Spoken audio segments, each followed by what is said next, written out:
Hi, I am Kate Sheehan Roach with Prosocial Spirituality, and this is Compassionate Las Vegas, the podcast.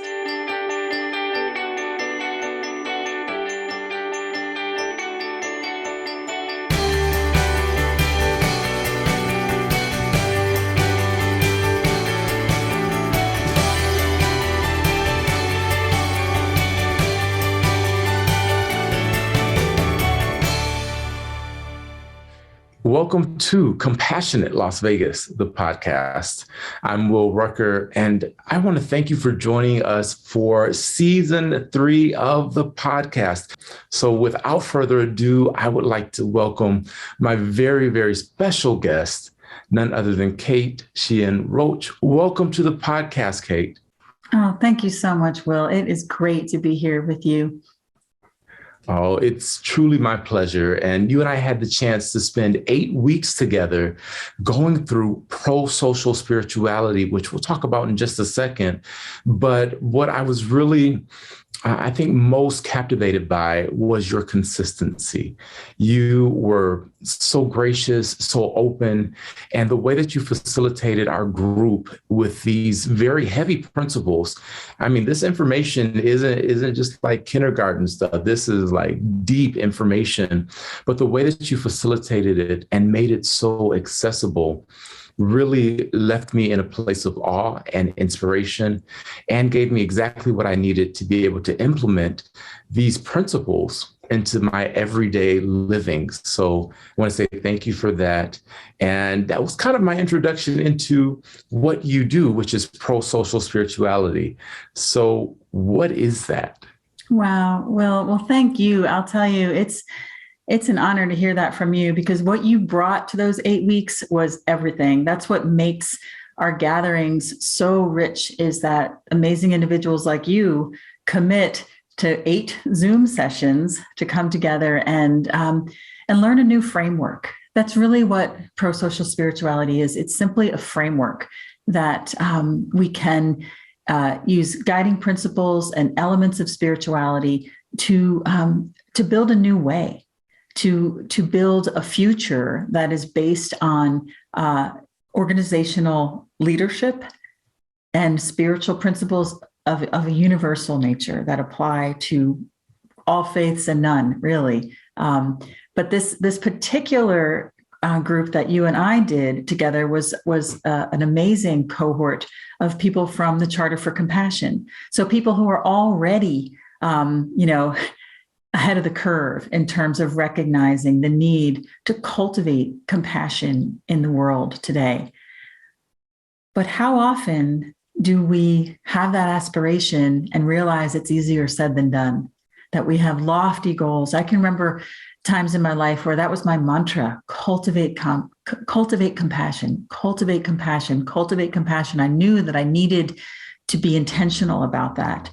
But so many times I could be great at that in one arena of my life and then not in others. Or I could see this polarized country and polarized world we're living in and recognize that it's might be easy to have compassionate attitudes toward people I agree with, but maybe less so for people on the other side of the spectrum, or people who I perceive as doing harm. But you and I know that compassion doesn't discriminate, that compassion is a condition of the heart that has to be cultivated, developed, and embraced. So that's a big part of prosocial spirituality. And I can tell you a little bit about the background on it. Before we get to the background of the material, I want to understand a bit more about how you came to this. And I love how you just defined compassion. I think that that's simply beautiful. And so we'll definitely make a quote of that. But what brought you into this space? Wow. Well, I've been collaborating for over a decade now with people who are committed to cultivating the contemplative dimension of life, the inner life. So I was part of founding a web magazine called Contemplative Journal, and I've really committed my work to supporting some of the great spiritual teachers of our day. So those can be from my faith tradition of Christianity, or I work with Sufi leaders and Jewish leaders and Hindu leaders, and not just leaders, but all of us who are taking our faith into the world in an applied way. But also, in order to do that, we know we have to cultivate our inner life. We have to spend that same degree of commitment in contemplative practices, just embracing the silence, allowing that transformation to take place in our hearts and in our minds before we can begin to change the world. We have to, like Gandhi sort of said, it's a little bit of a paraphrase of Gandhiji, but the idea of being the change, becoming the change. So that inner life. So it's really my work with contemplativelife.org, where I collaborate with my good friend, Jeff Janung, that began partnering with Prosocial World. So Prosocial Spirituality is actually a collaborative venture between contemplativelife.org and prosocial.world. So it's sort of the best way, the quickest way I can describe it is this sort of where the inner life meets outer change. So contemplative life being the cultivating a deep inner life that sometimes we like to look at on sort of a vertical plane, this idea of being deeply grounded in your faith tradition and also transcendent to that which is larger than we. So this vertical plane. And then there's this horizontal plane of social cohesion. I think it's oh so perfect, Will, that you and I are recording today on the day we celebrate Martin Luther King Jr.'s legacy and his ongoing work in the world. Perfect example of a person who was both deeply grounded and transcendent on the vertical plane, and also profoundly gifted as an organizer, as a leader, and as an administrator. That even those basic, without those skills, he would not have had the following and the success and really the truly miraculous transformation that he led and continues to lead posthumously. So I feel that connection with one of the great outliers of history. And that's sort of what this work attracts. It looks at some of the evolutionary leaders, people who were ahead of their time, and how did they get that way? How did they do what they did? And we sort of break that down and train it and emulate it and cultivate it in our own lives. What have you found most difficult about making that connection, about taking that inner work out and actually truly embodying compassion in a world where there are some people that are a little tougher to coexist with than others? And here's what I mean. In this day, we know how divided our nation appears. We know that, particularly in the political arena, people aren't even concerned about fact or truth or reality. It's their party, their tribe versus the other tribe. So how do you find your place in this, and what's been most difficult for you personally about its application? Wow, that's a tough one. Will.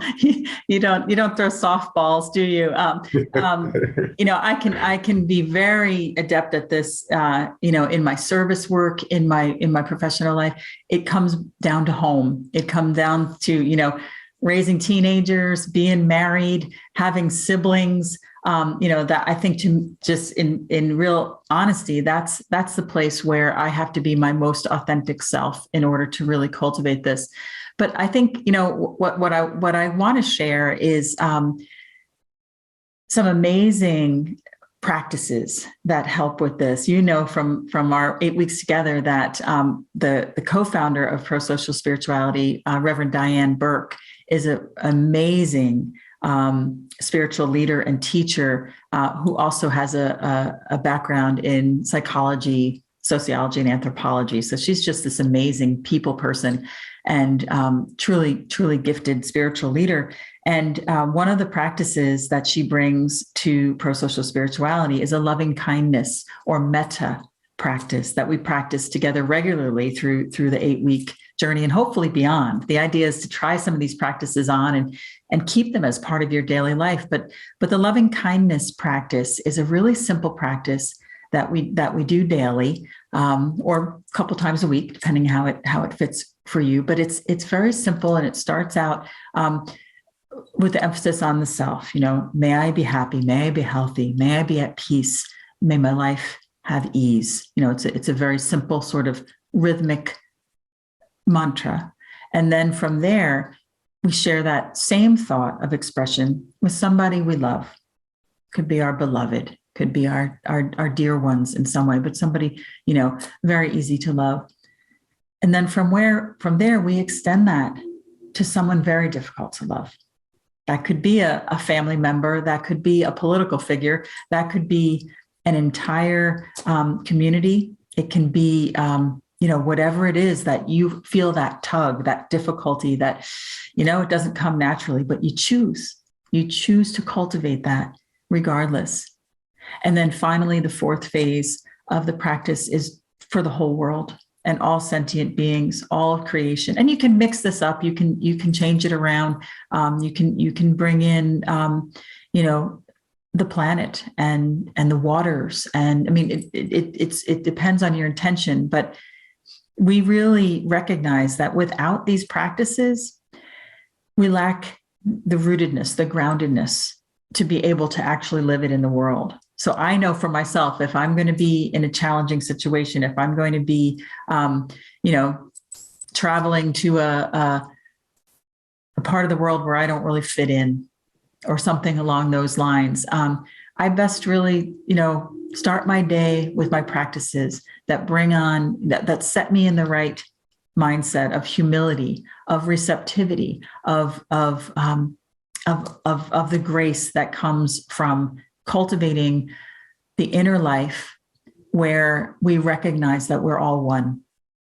That is really the place for me where the deeper I go, the more I realize that we're all interconnected and we really are all one. And so it helps me not otherize or even otherize myself, in a way that is, at all arrogant and privileged and really foolish, because there is no grounds for that in reality. Two things that you said are, everything you said was powerful. Like I'm just sitting here like, yes.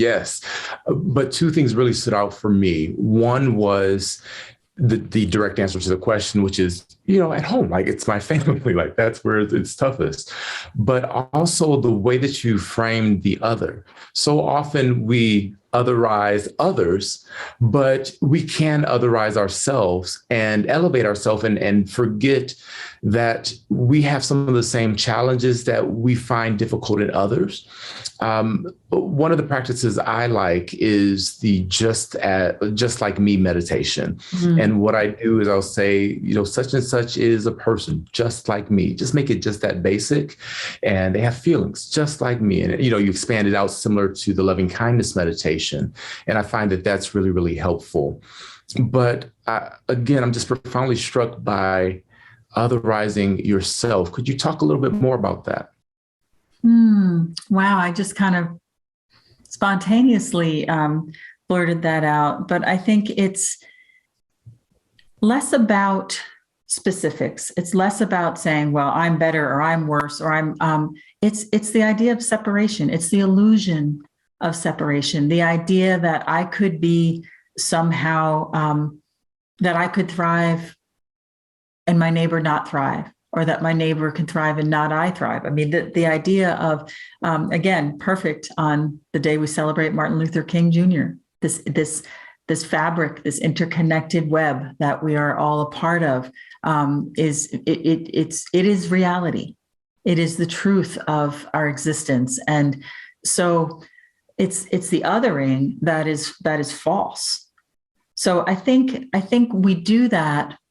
I do that when I fail to recognize myself as a whole being, when I'm somehow seeing myself as my wounds or as my brokenness, instead of saying, yes, I'm wounded and I'm broken, but I am a whole being. And in my wholeness, I meet you in your wholeness, and I can meet my neighbor in her wholeness. And I live in Philadelphia, which is a fascinating place where I sit here at my desk and looking out over the window, and I can see the world go by, and the amazing intermingling of communities here. We have Orthodox Jewish. We're within the boundaries of the synagogue, so lots of Orthodox Jewish families, and these big houses have lots of big Catholic families with, they each have 5, 6, 7 kids, and then we have wonderful Muslim community right on the corner, and there's just, you name it, is all here in Philadelphia. So it's the city that was founded on brotherly love and sisterly affection. It is most vibrant where it is most complete, and it is most complete where it is most diverse, like biodiversity. We're experiencing that here. So that's, these are our goals, these are models, but we don't see it everywhere. And so we have to be intentional. We can't just have ideals that are not met. And I think that's the other thing that drew me into this. You asked me sort of, how I came into this. Indeed, wanting to cultivate the inner life. I think some of the critics in my in my past would say, oh, well, that all that meditation and all that, that's just so selfish. You're just all about, hiding in a cave. Well, I've got news for you. It's the opposite. When you cultivate that inner strength, the first thing you want to do is change the world, is be out there in a giving capacity. There's more to give when you cultivate that. So it's a contemplation and action are two sides of the same coin. And that's where, this contemplative side, this vertical dimension desperately needs the horizontal side in order to be effective. We know lots of spiritual communities that have all sorts of, depth and breadth and wonderful ideals. But if the communication skills are lacking, if there's a lack of equity, if there's a lack of just organization, we're going to see trouble. So that's the idea, is to sort of bring together the strengths of the inner cultivating contemplatives, and also the change makers, the outer activist change makers, bring it together in a program that we can actually take scientifically derived evolutionary principles and put them on like a suit of clothes. Let me ask this. Do you feel as though, and first I'll say yes to everything you just said. Do you feel as though it's a place of privilege to be able to put on these principles and these practices? I think on the one hand, it is in that we do this as a program, in the way that we're cultivating it. Yeah, we've got the technologies, we've got the time, we've got the resources, that kind of thing. But in reality, it's people I know. I know a guy who lives in a bus who does all this in his bus community. I mean, it's a neat group up in the Adirondacks. They've just gotten old, burned out buses and turned them into homes, and it's like a little village. But he's applying these principles as well or better than people of greater financial privilege. He has privilege of community. He has privilege of wisdom. He has all sorts of creativity that I think, we get confused I think the definition of privilege, I guess, is what it is, or, that I think there's a lot of people that have, the means to do things, but they're actually quite impoverished when it comes to, having the heart space to actually do this work. So, in so many ways, we have a lot to learn from some of the least likely places is where these pro-social, the idea of pro-social is, kind of the opposite of anti-social. The idea of being deliberately perfect for the theme of your podcast, compassionate Las Vegas, that this intentional choice to be compassionate is a intentionally pro-social behavior. And I see that in places that might not be considered, you don't see a lot of that maybe on Wall Street. Wall Street's considered this place of privilege. I know there are some, and there are flickering lights of compassion and love everywhere. But it's in the prisons. It's in the 12-step groups. It's in the, my friend who lives in a bus. I see them actually embracing this in ways that we can emulate and take this to the corporate world and offer it as a training. But we've got nothing on the people who are using this as their 1 hour of interaction in between in a prison sentence, where they may or may not ever see the light of day outside of prison walls, that they're still committed to cultivating the good. To me, that's the leading edge. That's where we can really put this in practice. I'm so grateful that you answered that in the way that you did. I didn't expect anything different. Like, I'm not surprised, but I'm still, gleaning so much from it. With the challenges we face, what I see is perhaps our greatest challenge as a global culture is we don't necessarily recognize the value of other, of different. And sometimes I think that, I'm grateful I'm an American. I was born and raised in America, all of the required disclaimers, right? But by the same token, I find it difficult to say that America is the best place on earth. And here's what I mean by that. I've traveled to Africa and to Europe. Those are the only other continents I've been to. But I found such beauty and such richness in those places, Africa in particular, visiting mud hut villages in West Ghana, seeing people that did not have access to plumbing or electricity, but the joy was electric, and the community, the bonds that they shared were stronger than any fortified building we could create. There's something there that you can't buy. There's something there that material wealth just doesn't offer. And so I'm grateful for some of the luxuries, like the Zoom chat that we're doing. We couldn't do this without electricity and technology. So I'm grateful for that. And I just struggle with saying this is the best. I appreciate it, but I think it's one of many amazing things. Does that make sense? Oh, well, you're absolutely, and it's once again, I love how this unfolds, because I always say nothing is what it appears. It's often the flip, and what you're giving me an opportunity to share is the flip behind prosocial spirituality. That, yeah, indeed, we're offering this thanks to a grant from the Templeton Religion Trust and other work with the John Templeton Foundation. That, yes, we do have the ability to do this, but really where it began, we're borrowing from those places of inspiration, like your mud hut villages in Ghana. And I'll tell you why. It's because that's really where prosocial spirituality begins. The two streams that I talked about, the first I'll tell you about prosocial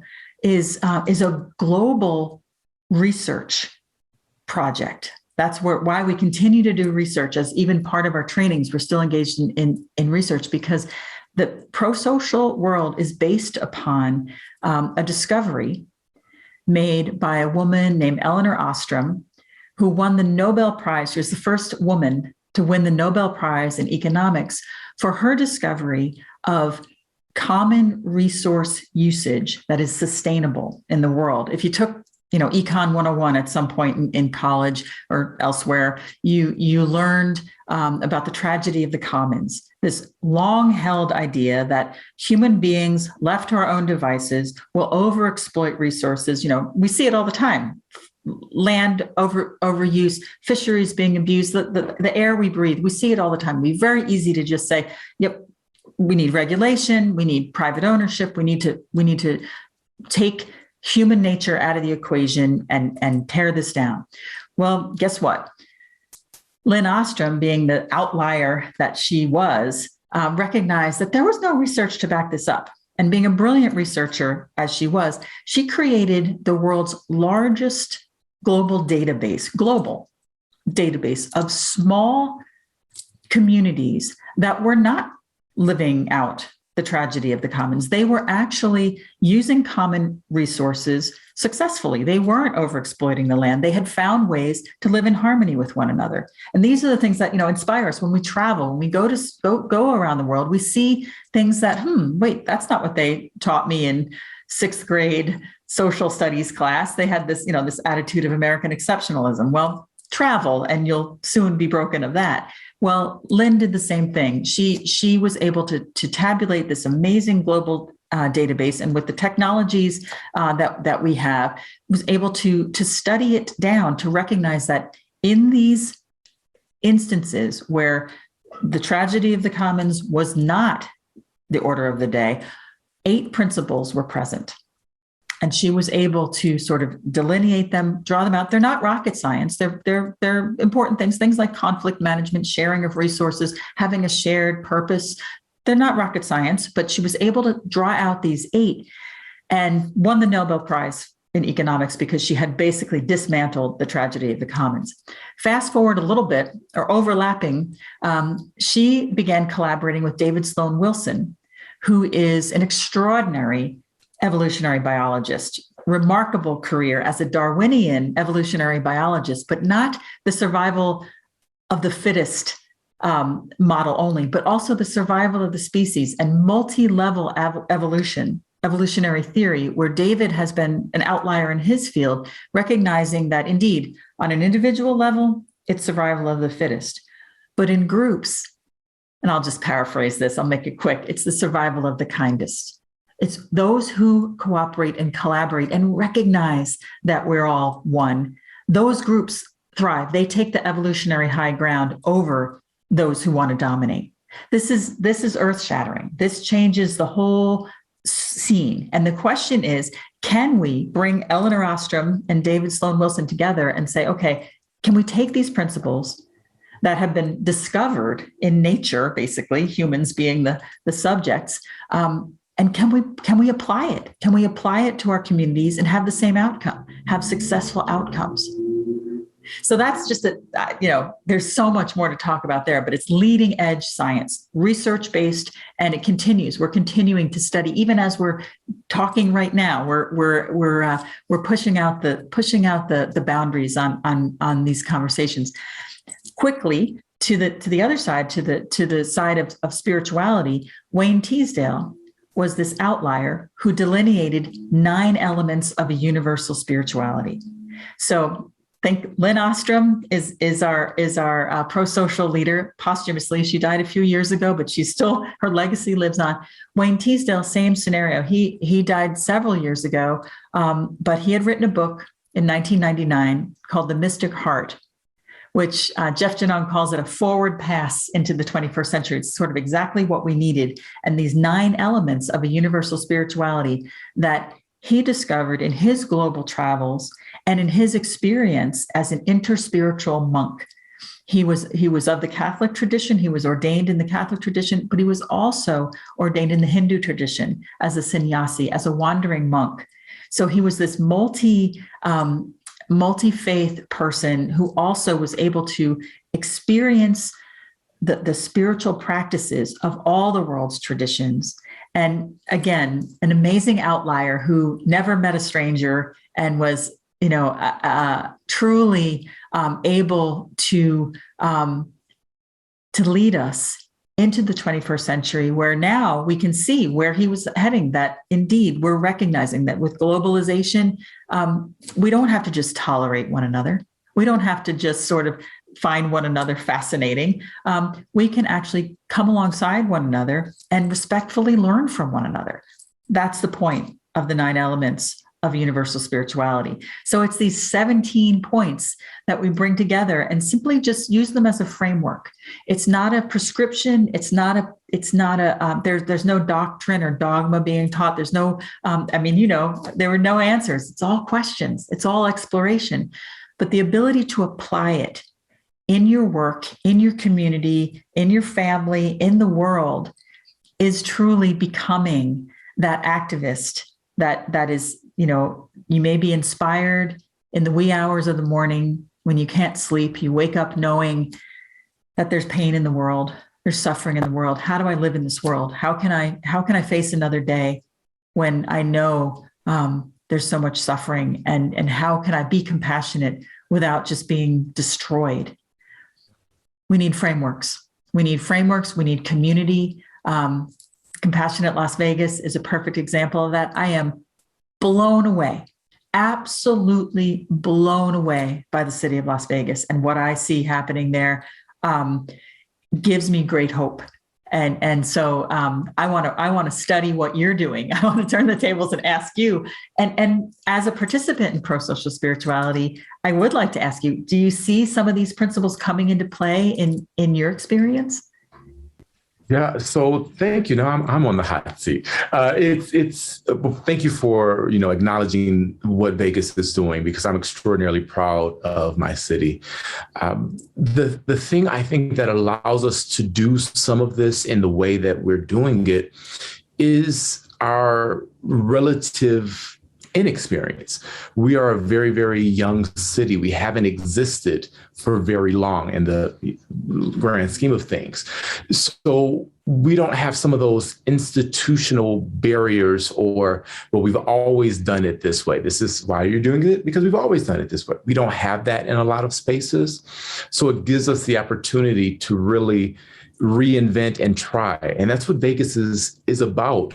Going back to Elvis, right? He was able to reinvent himself here, and then countless others in the entertainment sphere. So take that into any other arena and it's happening. What I will say is, the other part is we don't have some of those barriers of consciousness where people don't believe it's possible. So we're in the middle of a desert. We're literally a bowl, a desert bowl. And yet you'll find some of the most amazing nature and the technology advances, and you just name it. It's amazing the life that is in this place that's supposed to be a desert. So I just think there's a number of factors, but the number one piece is we have the opportunity to really exist within the time frame we are in. In my experience, so right now under my roof, there are 3 generations: my grandparents, my mother, and then myself and my husband. And so it's just fascinating some of the things my grandparents think about. Tangent, but I'm coming back to the point, I promise. We have been looking for a home for them because they're considering relocating from Michigan to Las Vegas to be with us. And my grandfather went into a model home and said, oh, they probably need to have like a 4-inch buffer here in case it floods. And we just kind of giggled like, well, it's not going to flood. Like, it's okay. You don't need that. But based on his experience and the life that he's lived 80 plus years, he's used to doing things a certain way and needing to create certain protocols in order to thrive. And in this new world, it doesn't necessarily fit. And I think that prosocial spirituality is similar, where we've had some of these mind ideas, mind traps, thinking traps, that we're like, people are a certain way, or this is the way it has to be done, because if we don't, it'll fall apart. And the science, the evidence is actually to the contrary. So that was a really long way to say Vegas is able to innovate because our people are innovative. We really are growing by leaps and bounds constantly, but we're not afraid to try something. And that's what makes us able to move forward. Well, that is a great, I thank you for letting me put you on the hot seat there for a second, because I honestly have been, just astounded. But what I also see is that it's very intentional. It's not, Yes. Nothing is a given, that people are strategic, thoughtful, collaborative. Like Vegas could be a study. If Lynn Ostrom were still with us, she could look and see and tabulate the data on how this is coming to pass. It's not a coincidence. So I'm amazed by that, but I'm curious. I mean, some of the things that we look at in prosocial spirituality, we're looking at things like humility and simplicity and nonviolence, self-knowledge, having a moral base. Those are just a few on the spiritual side, and I already mentioned a few on the prosocial side, just things like conflict resolution, fair sharing of resources, having a clear purpose and mission and identity, things like that when we put them together. The classic example I hear about sometimes in spiritual circles, people are becoming so aware that this idea of the global marketplace, where the classic example is sort of how the West has just pounced on yoga and has sort of appropriated it into Western ways and pretty much trampled on the teachings that really come with yoga. And it's generally, white people of privilege just waltzing into brown communities and saying, "Oh, I'm a yoga master now," that kind of stuff. And there's problems with this. There's some serious, maybe not intentional, but regardless, I'm hearing these conversations coming up where people are being outed on this. And so the answer, very beautifully stated, is, we must approach this global oneness with humility. That by the quality of humility shifts from appropriation to honor, that is possible. And everyone says, isn't that lovely? And then we say, okay, so you're going to flip a switch and be humble tomorrow? It doesn't work that way. Humility is something that it's a character trait that has to be cultivated and has to be intentionally learned and developed. Simplicity. We all say, "Oh yes, life, live simply so that others may simply live." Such a trite and lovely thing. Well, Wayne Teasdale wrote very boldly in his book, The Mystic Heart, where these 9 elements were first revealed. He just said, if you don't know what simplicity is, you're just playing around in the spiritual life. And that stopped me cold, because I don't think I knew what simplicity was. I was born into the 80s, things were complicated. I didn't embrace simplicity as part of my journey. That was never on the radar. So that's why I value looking at a framework where I'm going to be challenged to grow in areas I need to grow, and recognize that, it's a process. There's no shame, no blame, but, once we know better, we know better. With this work, because it is certainly work, what I find perhaps most inspiring is the fact that it's systematic. So my brain works in the way where you have a task list, like you check boxes, you go from point A to point B. That's just, how I'm wired. I understand people are different. But because there's a framework, and you use the word intentional, because you can be intentional with this, to me, that means it's scalable and you can reproduce it in various settings. So that makes it something tangible for really anyone to grasp, making it universal, which is what I think is key.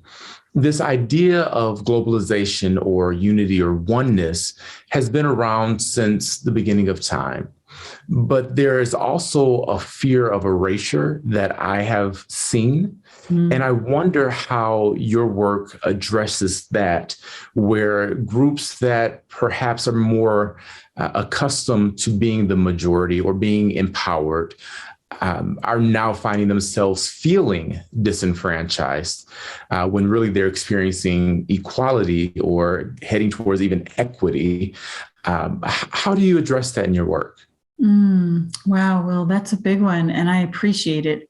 I think you and I are going to need to talk some more about this. But I think, what you witnessed as you came through the 8-week program is that although it is systematic and there is a curriculum with a framework, we engage the heart. It's really the most important learning doesn't happen in the brain; it happens in the heart. And so, I mean, you remember the first session, we introduce all these points and there's tons of information. And then all of a sudden, the conversation stops, screen changes, and up comes Tracy Chapman singing Change, the song Change. Would you change? If you saw the face of God in love, would you change? Would you change? And that challenge to change on the level of the heart is different. It's there's a quality to it that is that opens people up, so that their defensiveness is really what, this whole idea of defending the turf or somehow being fearful of change is broken down. We use a lot of poetry, a lot of music, a lot of art to try to shift the consciousness away from models, the old models. The old models have to go. They're crumbling before our eyes. And so I like the quote I sometimes think of as the wonderful spiritual and architectural genius, Buckminster Fuller, who talked about when you want to create something new in the world, I'm going to paraphrase him, don't worry about dismantling the existing infrastructure. Create a new one that makes the old one obsolete. And so what I'm keenly aware of is that it's these elements that really, it's the 9 elements and the 8 core design principles that were discovered in global reality that are really the facilitators of this work. I'm showing up, presenting it. Diane Burke has, built this beautiful curriculum, but it's really who we hand it to. It becomes theirs. And so what's really important is, is that we recognize that this is not to be owned. It's to be shared. So the beauty of it is that when people recognize it as core, it's growing so fast and traveling globally. We're already Prosocial World is translating into Spanish and Portuguese. There's a huge movement in India. Like it's not just, and Australia is a big base as well, but really across the globe because of the universality of these principles, that they're organically discovered. They're not sort of top down being imposed on anybody. It's sort of what works in the great experiment that is life, and where has it worked, and for whom, instead of this idea that there's an elite that is going to top down impose itself that has been completely turned upside down. And the idea is open source, put it out there. And thankfully, we have like I said, the support of the Templeton Foundation, whose main mission is, to ask the big questions, the big unanswerable questions using science and spirituality. So we kind of fit right into that because it's all an experiment. It's all unfolding. I always say the ink never dries at Prosocial and Prosocial Spirituality. It's as soon as we land on something, it evolves because we are evolving creatures. And hallelujah, let's evolve already. For sure. And evolution is constant. That's the amazing thing about that. That's the one constant, change. Exactly. In our last few moments together, I just want to ask something a little different than what we've talked about. And that's what is inspiring you right now. And I want to frame it around music. So what song or body of work is providing you inspiration and moving you forward in the world today?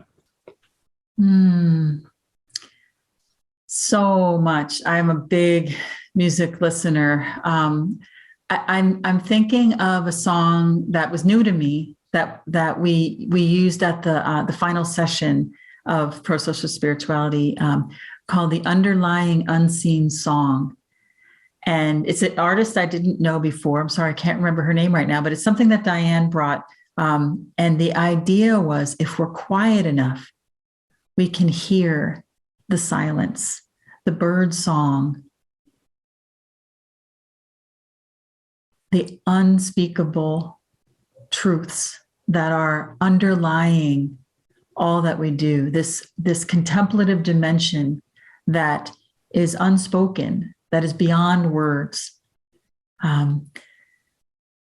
So I was inspired by that particular piece of music, to listen to the birds, to let the bird song be my soundtrack of my life here in Philadelphia. But so many other pieces that we share as part of, as part of the program. I think people really enjoyed a piece I grabbed, just a segment of a song by the Irish band U2, little rock band out of Ireland, known as U2, where the end of the song, the chorus is, "There is no them, there is no them, there's only us, there's only us." And Bono and the boys get the whole crowd singing, "There is no them, there is no them, there's only us, there's only us." So those messages that can be conveyed poetically, and even the music of the birds carries a message that words can't capture, really. Poetry and art and some of the more, sublime works of classical music. Diane and I have been talking a lot about Beethoven and Bach and Mozart lately, about carving out time to really listen to these pieces. It couldn't be, that's the contemplative dimension. That's what if we don't cultivate that, we are not full. I am not my whole self if I don't cultivate. So thank you for asking that. I'm always the one, trying to remind others to slow down and listen. And that song, The Underlying Unseen Song, really captured that for me. Both the pieces you mentioned, I was really moved by. And my Christmas gift to myself this year was to create a space in my home where I could actually listen to music. I used to produce music and actually own a record label and all of that kind of thing back in another life.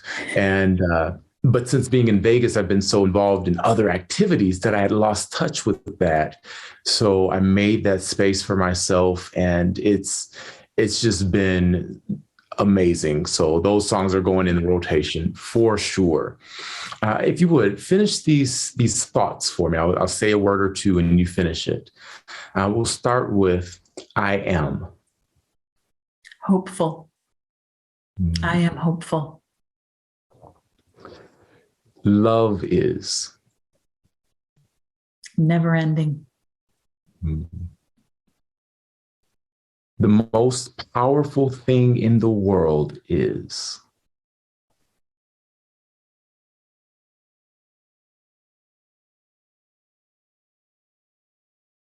Grace. Last one. Compassion matters because.